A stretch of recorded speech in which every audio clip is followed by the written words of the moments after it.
wheels on the bus go round and round, round and round, round and round. But when I get married, guys, I want to be able to buy my wife all the jewelry that she wants. So, all of this. Yo, what's up, man?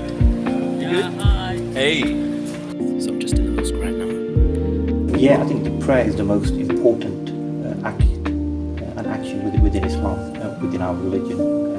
As Muslims, we pray 5 times a day. It's an obligatory prayer.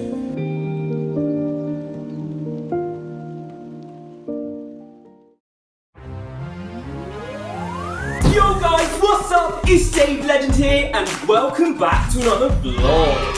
So today, I'm going to the mosque. Now, I'm going to meet my friend up at the mosque and he's going to ask me a question which is worth a big cash prize, an insane cash prize of £10,000. So, without no further ado, let's delve right into the vlog, guys. Nah, but in all seriousness though, there's no big fancy cash prize of £10,000.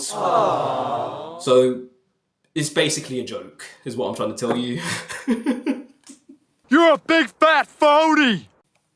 It's basically a joke, guys. I hate to burst your bubble. Yeah, it's a very energetic way to start the vlog though, isn't it? So, yeah. But anyways, let's delve right into the actual vlog and what I'm actually going to do today. The wheels on the bus go round and round, round and round, round and round. The wheels on the bus go round and round all day long. So I'm on the bus all by myself, all by myself, all by myself. Yeah, so anyways, I'm on the way to the mosque right now. Yes, I'm not on the bus all by myself, but I'm on the top floor all by myself because look, no one's here.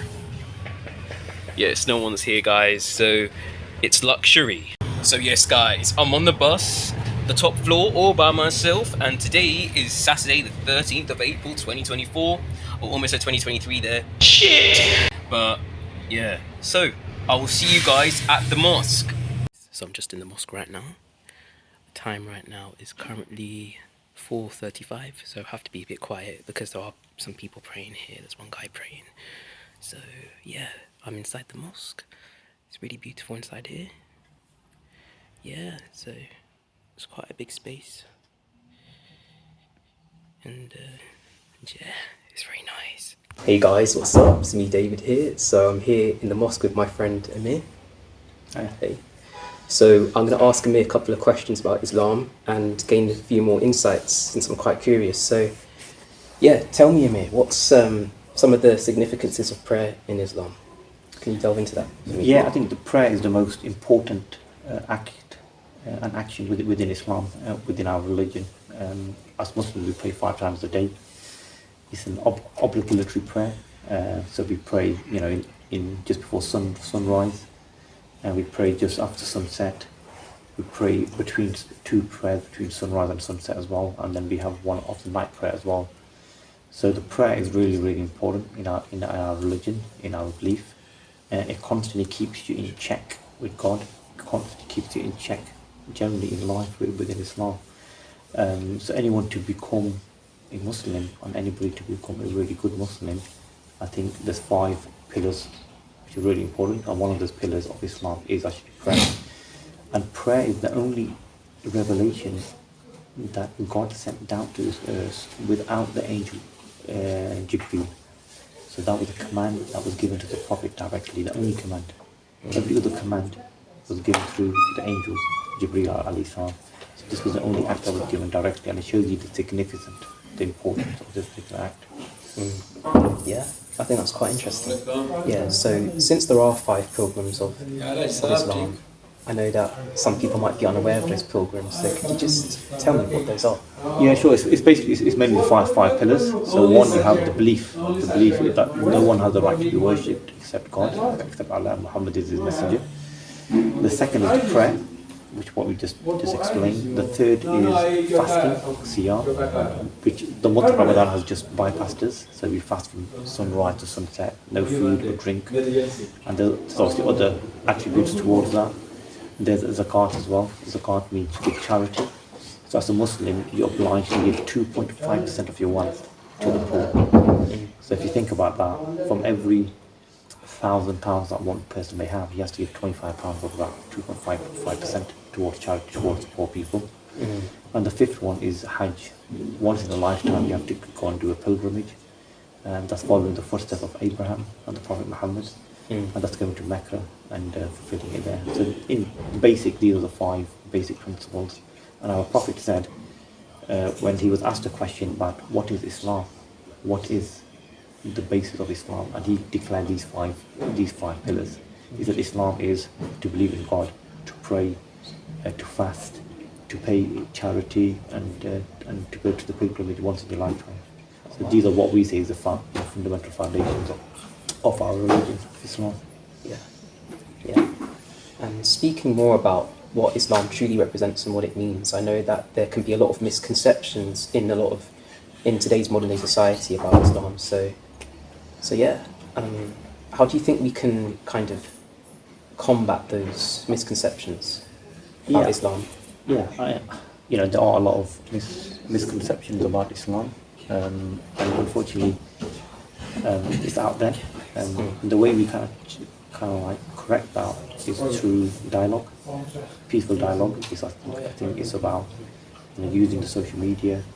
It's about promoting peace, promoting unity, and it's about talking about Islam openly, because we believe Islam is supreme and no supremacy can match it. So because we have the beauty of Islam, it's about talking to people about Islam, what Islam actually entails, what are the details of Islam, what is the God, what was the message of Allah, what does the Quran represent, how do we reflect upon the life of the Prophet, what was his teachings like, how did he eat, how did he sleep, how did he conduct with others, how did he conduct with non-Muslims. So all of these is part and parcel of life, and it's for us to challenge those misconceptions, but also try to correct those misconceptions that are out there in society, especially in the West. There's a lot of misconceptions here, and our responsibility is only to deliver the message to people. If people accept it, it's entirely up to them. So we are like the postman, with the postman that delivers the letter. And on the other side, if people want to pick up that letter, they want to open it, they want to read it, they want to give it, they want to digest it. So it seems like Islam can be a very great way to draw closer to God, and obviously can be a very kind of reassuring feeling to have, to know that God is always by your side when you're going through hardships. So yeah. What is one of the best things about being a Muslim, would you say? I think I think being a Muslim, I think it's that connection with God that you have, and the connection with the religion, because it gives you a meaning of life. It gives you a purpose of life. It gives you a sense of the purpose of your own existence. That I was existed to worship God, and this is the route that I take. And it also gives you a clear strategy. It gives you a clear plan of life, and it gives you a vision, because one day we're going to die. One day we're going to be 6 months of the grave, and we're going to be accountable for our actions. We're going to go to paradise or hellfire. These are our final abodes, our final destinations. So becoming a Muslim, it gives you that connection, it gives you that peace, it gives you that tranquility, and it gives you assurances as well, just that that actually, the more good I do here, the more I'm going to benefit in the hereafter. So it's almost like a person that thirsty, for example, you want to quench their thirst, and they want to go and seek that water.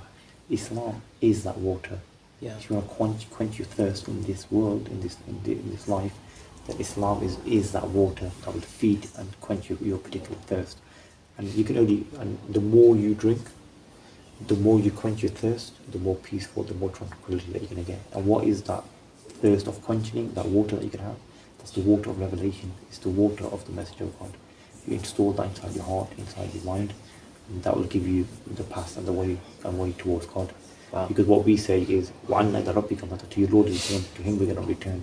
So we say that, look, return to God, and turn to God before we return to God. So let's turn to God before we return to God. Because if we don't turn to God now, they're definitely going to return to God, and it may be too late then. Yeah, that's really good. Yeah, you have that thirst for Allah. Yeah. So because if you look at us as human beings, as a body, 65-70% of our body is actually made out of water. You know, the rest is, you know, mud, etc. And then we got the spirit inside us. So, you know, our body will always quench for thirst. Even when we're fasting in the month of Ramadan, you know, one of the things we probably want more is actually water than actually food. Because you can live your life longer on water than on food. Yeah, that's true. That's true. Yeah.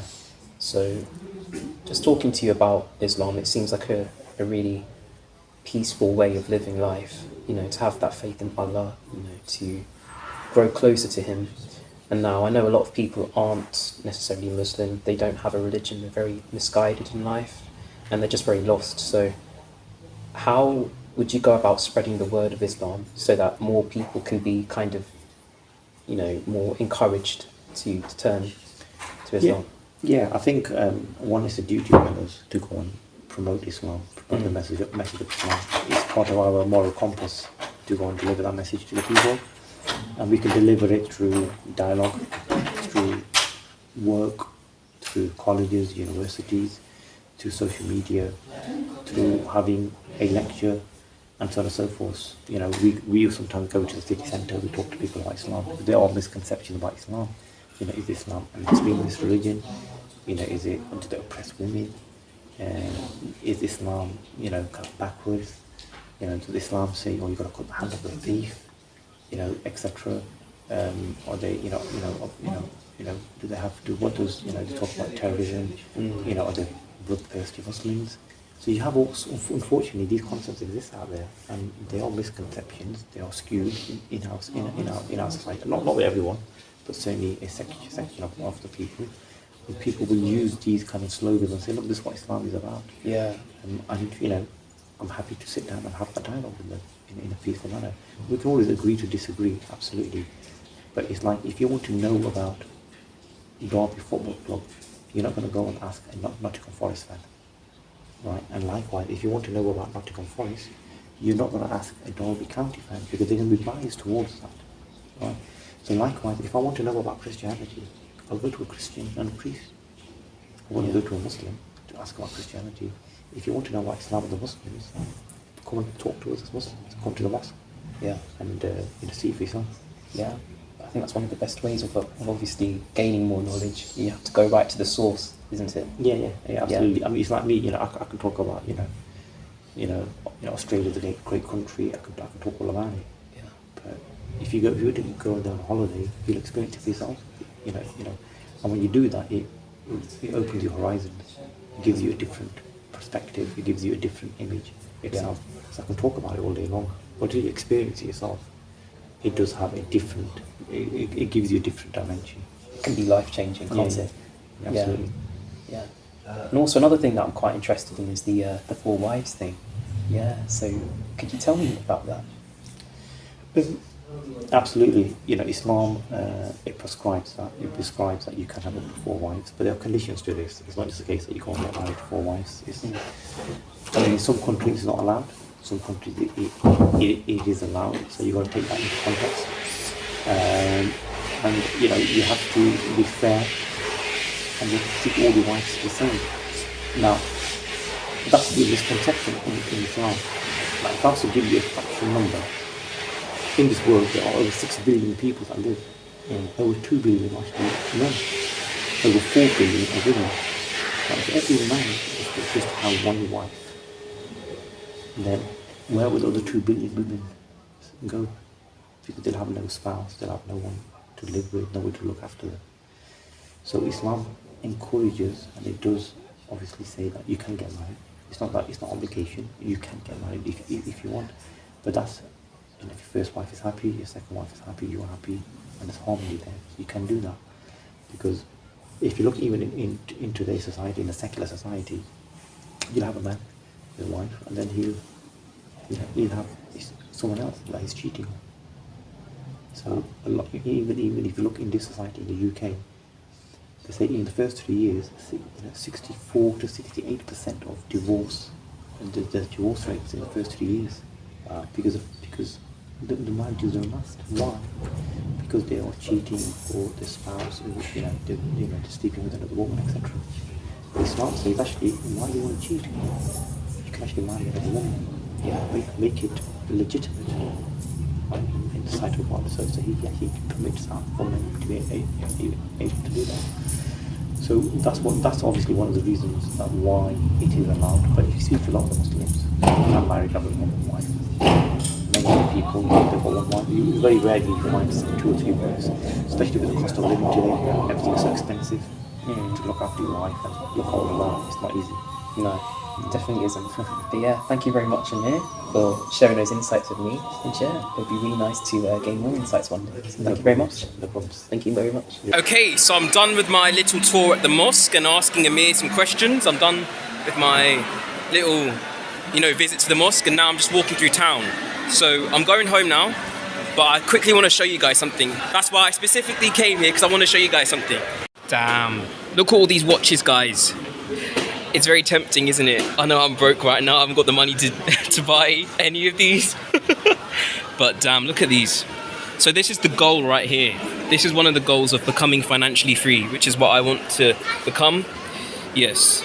So one day, guys, I'm gonna be able to afford all of these. Look, that's what I'm striving towards.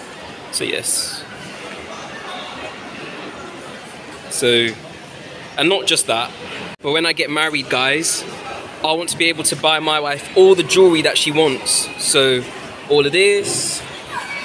So this is a bit of ambition that I have here to work so hard. So look at all of this. There's people passing me, so I have to be very cautious. Wow.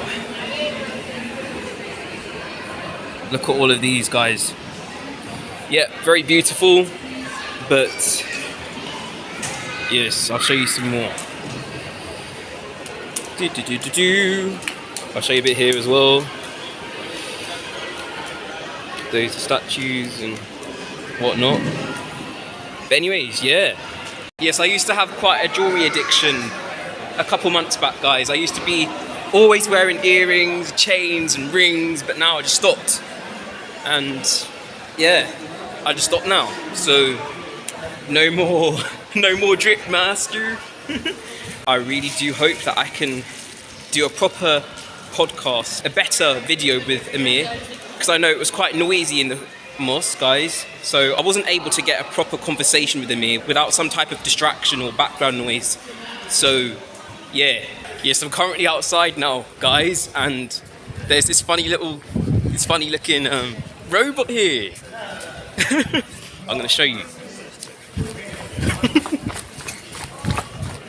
Yo, what's up, man? You good? Hi. Hey. Yeah, it's a little robot walking in town. But anyways, yeah, I'm going home now. Yes, anyways, thank you guys very much for watching. I'll see you next time in the next vlog. Peace out.